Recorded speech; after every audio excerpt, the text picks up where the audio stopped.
Hello student, आज का हमारा टॉपिक है फंक्शन। एसक्यूएल के अंदर एक फंक्शन होता है एग्रीगेट, जो एक टेबल के अंदर जो एक कॉलम होती है उस कॉलम पे वो फंक्शन अप्लाई किया जाता है। तो एग्रीगेट फंक्शन ये क्या करता है कि एक टेबल के अंदर हम बहुत सारे कॉलम्स होते हैं, किसी भी कॉलम पे हमें कैलकुलेशन अप्लाई करना है सिर्फ एक कॉलम पे, तो उस पे हम न्यूमेरिक कैलकुलेशन अप्लाई करने के लिए हम ये फंक्शन यूज करते हैं, जिसके अंदर मैक्स, मिन, काउंट, सम, एवरेज बहुत सारे होते हैं। तो उसमें सबसे पहले हम बात करते हैं सम, यानी सम फंक्शन की। तो सम फंक्शन क्या करता है? तो the sum function return the total sum of the numeric column. ठीक है, तो यानी एक कॉलम होता है न्यूमेरिक कॉलम, उसकी सारी वैल्यू को ऐड करता है और वो रिटर्न करता है। तो देखिए हमारे पास सिंटेक्स है, तो सिंटेक्स में हमने सेलेक्ट और फ्रॉम, आप जानते ही क्या होता है। ठीक है, में हम यहाँ पे स्टार लिखते हैं तो स्टार की जगह हम सम लिखेंगे कि हमें किस कॉलम, क्योंकि इधर हम कॉलम का नाम लिखते हैं ना, अगर पर्टिकुलर एक कॉलम शो करना चाहते हैं तो हम यहाँ पे न्यूमेरिक कॉलम लेंगे। तो सम, कॉलम नेम और फ्रॉम के बाद आप जानते हैं टेबल नेम। तो चलिए हमारे पास एग्जाम्पल में सेलेक्ट सम और यहाँ पे हमने सैलरी डाल दी कि हम एम्प्लॉय, एक टेबल है उसमें हम देखना चाहते हैं कि हम अपने एम्प्लॉय को कितनी सैलरी, यानी टोटल कितनी सैलरी हम देते हैं। तो यहाँ पे हम जरा कंडीशन के अकॉर्डिंग भी देखते हैं कि सम एक सिंपल भी होता है और एक कंडीशन के अकॉर्डिंग भी होता है। इसमें भी कंडीशन के अकॉर्डिंग जो सिंटेक्स है, तो देखिए सेलेक्ट है, फ्रॉम है, लेकिन यहाँ पे वेयर लग जाता है। तो सम है ही कॉलम जिस पे आपको लगाना है, टेबल नेम एंड कंडीशन जो आप देंगे। तो एग्जांपल में हम देखते हैं कि सेलेक्ट सम और किस पे, सैलरी पे हमें सम लगाना है, from employees 1 where salary 3 greater than 300, यानी हमें ये जो टोटल है हमें उन सैलरी का टोटल करना है जिनकी सैलरी 300 से ऊपर है, उससे कम वाले को नहीं करना, छोड़ देना है। तो देखिए हमारे पास एग्जांपल है कि एक टेबल है सेलेक्ट स्टार फ्रॉम एम्प्लॉय 1, जिसके अंदर आईडी, नेम, सैलरी, सिटी है। देखिए ठीक है, सैलरी 1500, नल 590, 1290 ये सब दी हुई है। हमने पहले सिंपल क्या लिखा, लगाया सम, लगाया select sum salary from employee. तो इस टेबल में अवेलेबल जितनी भी वैल्यू है उन सबको ऐड कर देगा। तो ऐड करके क्या शो करेगा, आउटपुट तो देखिए 3670, ठीक है, रुपीज। तो देखिए इसमें नल वैल्यू ऐड नहीं होगा क्योंकि नल ब्लैंक होता है। तो 1 ये 590, 1290 और 290, तो इनको ऐड करके इतना आया। तो हम जरा कंडीशन के अकॉर्डिंग देखते हैं। हम कंडीशन के अकॉर्डिंग हमने कंडीशन लिए लगाया कि सम सैलरी ऐड करना है फ्रॉम एम्प्लॉय 1 से, वे जहां पे सैलरी 600 से ऊपर हो। तो 600 से ऊपर है उनकी सैलरी, तो किस किस की सैलरी आएगी, देखो 600 से ऊपर, हाँ ये 1500 ऊपर है, नल तो है ही नहीं, ये कम है तो हम इसको नहीं लेंगे। 12 ये ज्यादा है, ये कम है, इसको नहीं। तो हमारे पास से दो ही सैलरी आई, दोनों को अगर हमने ऐड किया तो हमारा आउटपुट आएगा 2790। सम में हमने लिखा SELECT सेलेक्ट, फिर सम फंक्शन, और सम फंक्शन के अंदर हम डालेंगे सैलरी क्योंकि ये न्यूमेरिक है, और फ्रॉम EMP1 टेबल का नाम। और जैसे हम एंटर मारेंगे तो ये जो भी सैलरी है उसको ऐड करके आपके सामने शो कर देगा कि ये 3670 रुपीज प्रोवाइड कराते हैं एज ए सैलरी। हम इसके अंदर लिखते हैं select sum salary from employees 1 where salary greater than 300, नो हम करते हैं सैलरी ग्रेटर देन 600, जिनकी 600 से ऊपर सैलरी उन्हीं की सैलरी को हमें ऐड करना है और किसी की सैलरी को नहीं। तो देखिए इसने दो सैलरी को ऐड किया, किस किस को, एक 1500 को, एक 1290, क्योंकि यही दो सैलरी जो ग्रेटर देन है। अब हम मैक्स बात करते हैं। मैक्स जैसे नाम से ही आपको आइडेंटिफाई हो रहा है कि मैक्स यानी एक कॉलम में जो सबसे मैक्सिमम वैल्यू होगी उसको ये रिटर्न करेगा। तो देखिए हम इसको कैसे लिखेंगे, सिंटेक्स हमारा देखिए, सिंटेक्स एंड एग्जांपल हमने दोनों दे रखे हैं, सेम एज इट इज जैसे सम में यूज किया था, तो सेम एज इट इज हमने एग्जांपल में भी लिया है, मैक्स सैलरी फ्रॉम एम्प्लॉय। दूसरा ये सिंपल हो गया। अब दूसरा हम कंडीशन के अकॉर्डिंग हमें जो हमने डाला था पहले सेलेक्ट में, सेम यानी सम में वही का वही हम इसमें यूज करेंगे। Max select from where, same as it is, max table, condition लिया। एग्जांपल में भी हमने वही लिया, सेलेक्ट के बाद मैक्स यूज करते हैं, फ्रॉम का एम्प्लॉय का टेबल, और वेयर सैलरी ग्रेटर देन 300। तो चलिए हम देखते हैं, हमारे पास वही टेबल हमने ले लिया, सैलरी और सिटी ये सब है ही, हमने सिंपल पहले मैक्स लगाया, सिंपल मैक्स। तो सिंपल मैक्स क्या करेगा, ये पूरी जैसे मैक्स सैलरी, तो ये जो सैलरी कॉलम इस पे मैक्सिमम कौन सी वैल्यू, सबसे बड़ी वैल्यू कौन सी है, तो आपको दिख रहा है 15, तो हम यहाँ पे आउटपुट शो करेंगे 15।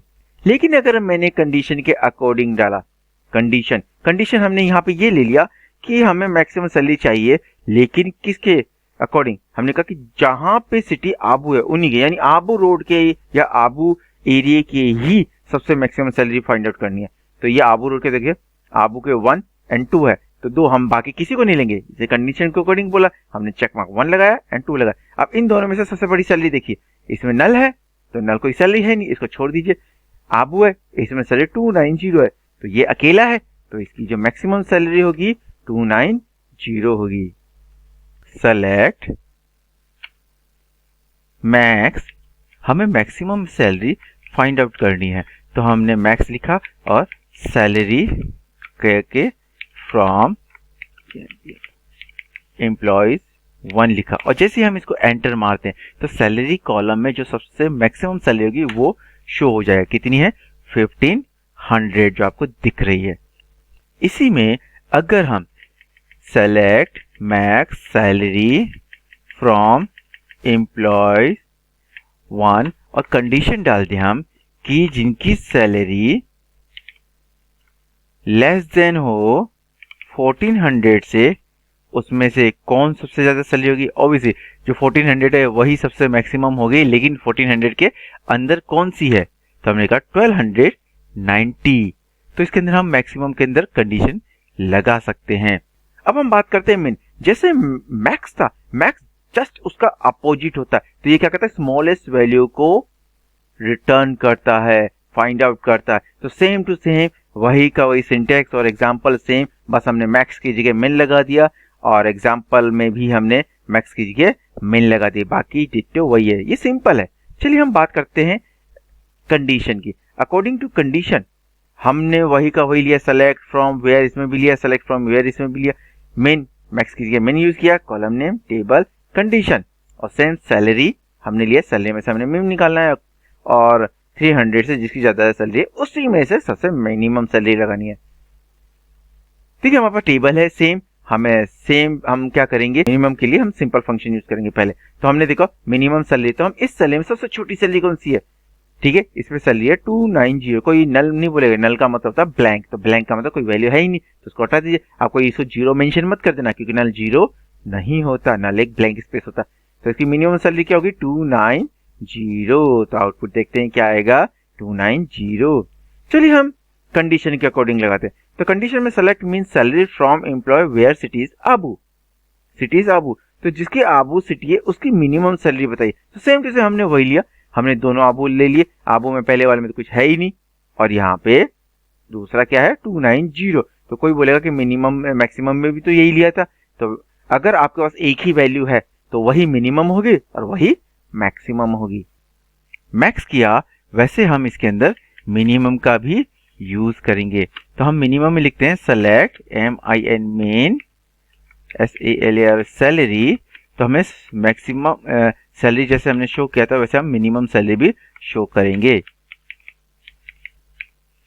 तो देखिए जैसे हम यहाँ पे लिखते हैं कि सेलेक्ट मिन सैलरी फ्रॉम एम्प्लॉयज 1, तो जैसे एंटर मारते हैं जो सबसे कम सैलरी है वो शो होगी 290 सैलरी। कोई कहेगा कि नल, नो, नल एक ब्लैंक स्पेस है जिसके अंदर कोई भी वैल्यू नहीं है, वैल्यू होती तो मिनिमम 0 वैल्यू होती जिसको हम काउंट कर सके, लेकिन नल को नहीं, इसलिए हमने 290 को लिया।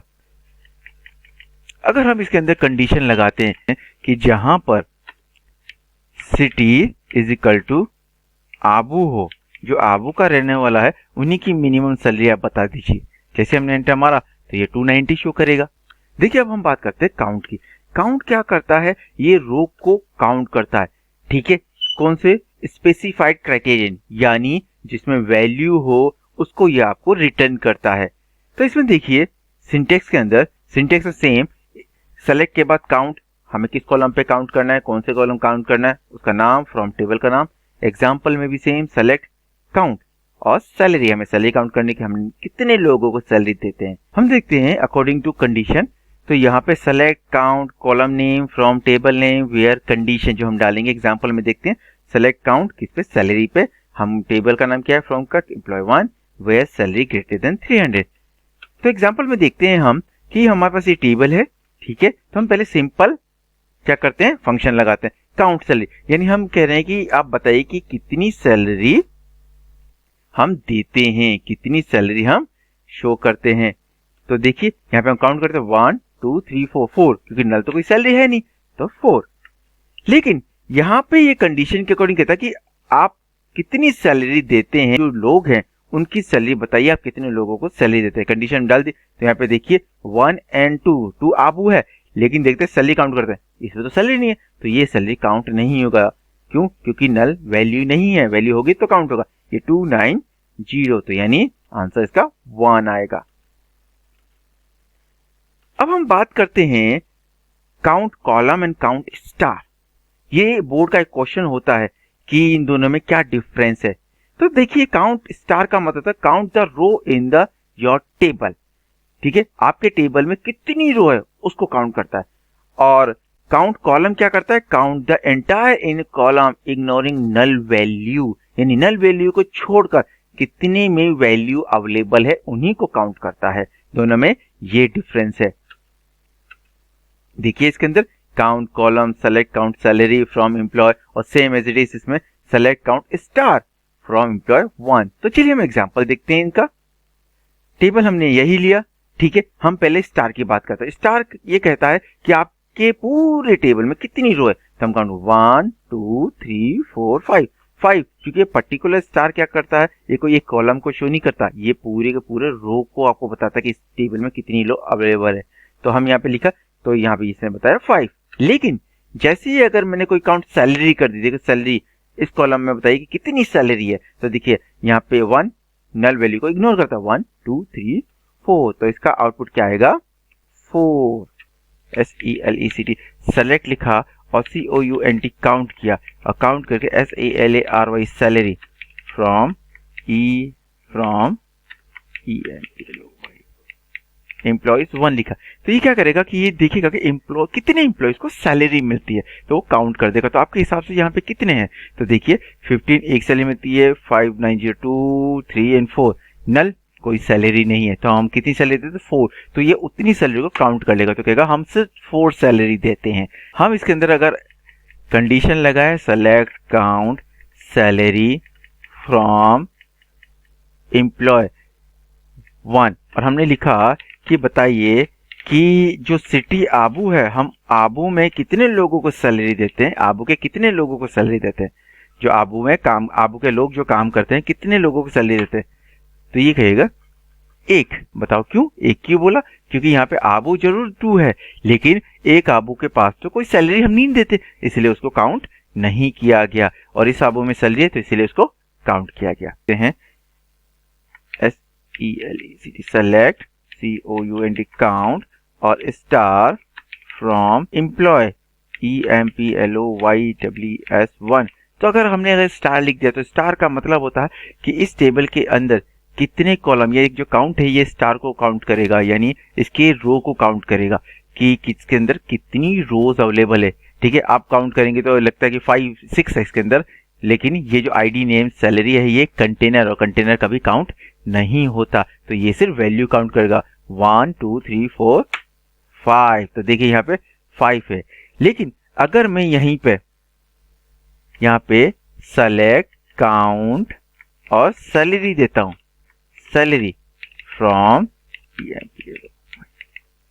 1, तो अगर हमने ये लिखा तो ये काउंट करेगा पर्टिकुलर कॉलम के अंदर जो वैल्यू है उन्हीं को काउंट करेगा। तो सैलरी को किया तो ये रो को पूरे काउंट नहीं करेगा कि 1 2 3 4, ये काउंट करेगा कि इस कॉलम में कितनी रो में वैल्यू है 1 2 3 4, तो इसका आंसर 4 आएगा। अब बात करते हैं हम एवरेज की।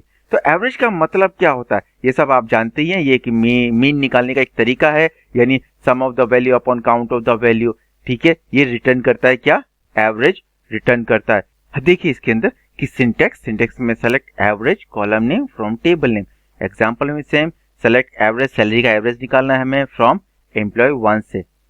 कंडीशन में देखते हैं, कंडीशन में क्या ऐड हो जाएगा यहाँ पे कंडीशन, यानी एवरेज के अंदर column name from table name where condition same is salary का हमें एवरेज निकालना है कि 300 से ज्यादा जिनकी सैलरी है उन्हीं का। तो एग्जांपल में देखते हैं, हमने ये टेबल लिया और हमने पहले सिंपल फंक्शन लगाया यानी विदाउट कंडीशन। तो एवरेज में सैलरी, तो ये क्या करेगा कि ये पूरी जो सैलरी है 1 2 3 4 ये चारों को ऐड कर देगा। तो ऐड करने के बाद 4 से डिवाइड कर देगा। तो इसका क्या फार्मूला था, sum of the value upon count of the value, यानी sum of the salary upon count of the salary. तो उसके हिसाब से 917 आ जाएगा। और अगर एवरेज के हिसाब से देखा जाए यानी कंडीशन के अकॉर्डिंग, तो कंडीशन है जिसकी सैलरी 1000 से कम है उन्हीं की सैलरी को एवरेज निकाला जाए। तो 1000 से कम किसकी है, देखो ये ज्यादा है, नहीं नल तो है ही नहीं। ये देखो 590 ये काउंट होगा और 290 ये दोनों काउंट होंगे। इन दोनों को ऐड करके 2 से डिवाइड करेंगे। क्यों, क्योंकि दो ही वैल्यू हमें मिली, तो दोनों को ऐड करेंगे डिवाइड करेंगे तो आंसर आएगा आपका 440। अगर हम यहाँ पे सेलेक्ट AVG एवरेज करते हैं और एवरेज SALARY सैलरी लिखकर फ्रॉम एम्प्लॉइज हम लिखते हैं और एंटर मारते हैं, तो ये क्या करेगा, जितनी भी वैल्यू है, आप फार्मूला जानते हैं एवरेज का, sum of the value upon count of the value. तो जैसे हम एंटर मारेंगे तो ये क्या करेगा, 15 590 1290 290 को ऐड करेगा और 4 से डिवाइड करेगा। कोई कहेगा सर नल को ऐड नहीं करेगा, क्योंकि नल ऐड नहीं होता, क्योंकि कोई वैल्यू है ही नहीं, तो हम उसको काउंट नहीं करेंगे और ना ही उसको ऐड करेंगे। जैसे हमने एंटर मारा तो 917.50 पैसा, तो ये शो हुआ। अगर हम इसमें कंडीशन लगाते हैं कि select average salary from employees और हमने यहाँ पे लिखा कि WHERE वेयर SAL, हमें उन्हीं की सैलरी दिखाओ जिनकी सैलरी 1000 से नीचे है, उन्हीं की एवरेज करके बताओ कि उनको एवरेज कितनी सैलरी मिलती है। जैसे हमने एवरेज किया तो 440। तो आज के लिए इतना ही, हम मिलते हैं नेक्स्ट टॉपिक में।